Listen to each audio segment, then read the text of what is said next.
My top 5 places to visit in Taipei, Taiwan with kids. First is the Maokong Gondola. We bought our one-day pass for gondola in Taipei Zoo from Klook for only 700 pesos. Children below 6 years old are free. The gondola shows a scenic view of Taipei. Super sulit since you can ride it up to Maokong Station. Explore the place and go down to Taipei Zoo Station. The kids enjoyed kasi first time nilang sumakay ng cable car. Second is Taipei Zoo. There are 7 indoor or 8 outdoor areas with different types of animals. Nakakita kami ng panda and even penguins. Make sure magdala ng kapote since rainy season ngayon sa kanila. All in all, nag-enjoy kami at ang mga bata.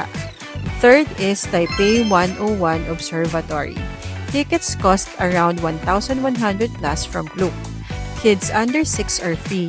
Ang bilis ng elevator dito, wala pang 1 minute, nasa 89th floor na kami, which is the observation deck. Ang ganda ng view ng city, and you can feel the building swaying a little, pero we are all safe naman, since nakita rin namin ang Taipei 101 ball that protects the building from earthquakes. Fourth is X-Park Aquarium. Tickets are around 900 plus. We were amazed at how clear the aquarium glasses were, and how well kept the animal habitats. Ang daming mga fishes and animals at nakakita din kami ng capybara.